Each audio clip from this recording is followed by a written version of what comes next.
Hello, my name is Bradley Jones. I'm from Edmonton, Alberta, Canada. Something interesting about myself is I can do the worm while singing at the exact same time, and it's something I actually discovered by accident years ago.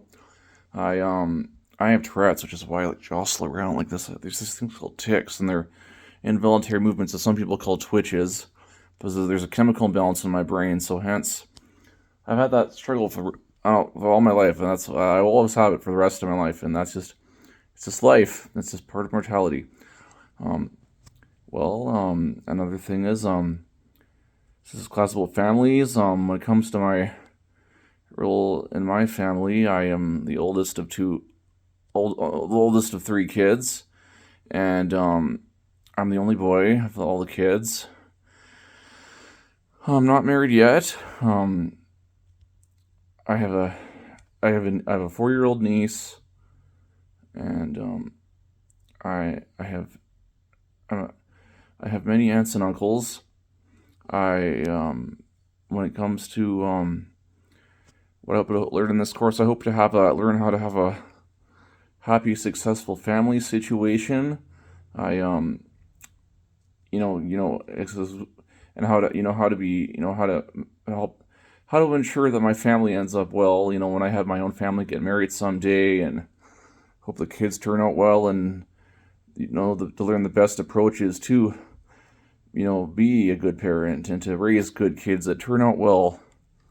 Hey, I grew up in a very rough, very abusive Latter-day Saint home where there was a lot of hate and malice and vengeance taken towards me, totally uncalled for. I was abused for the first 32 years of my life by my mother, and eventually my oldest little sister, she joined in the abuse. So her and my mom abused me as a team, and so my mom's a narcissist, a sociopath, a psychopath, toxic, manipulative, controlling, abusive, and a pathological liar. And so my sister that would abuse me with her, she picked up on those traits. So yeah, I know. So I've learned the importance of what love it the fact that you do need love at home, and that families need to be happy and loving to one another and respect one another and meet each other's needs, and not go to the way to cause drama and chaos like what happened to me from my mother and my sister. I I just I can never emphasize enough how important it is for there to be not just loving siblings but to one another, but loving parents that love their kids.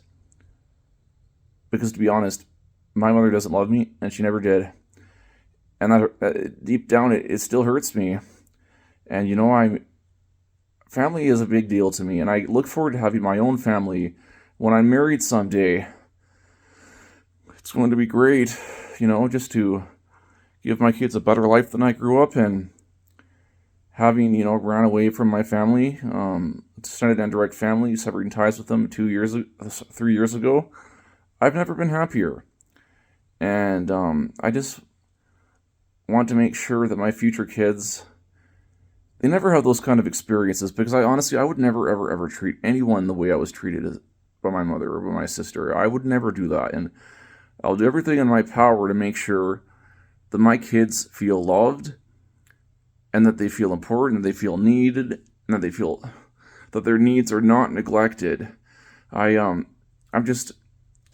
very enthusiastic about marriage and the whole concept of preserving marriages, because I'm getting my bachelor's degree in marriage and family studies to become a marriage counselor. But part of the reasons why I'm taking this course, so marriage is not something I take lightly at all. It's not, and I want to do everything I can to prevent as many divorces as possible, and for those that divorce is guaranteed, to help couples separate in the peaceful, most loving way possible, where the least havoc is wreaked, if possible. And I say these things in the name of thy Son, Jesus Christ, amen.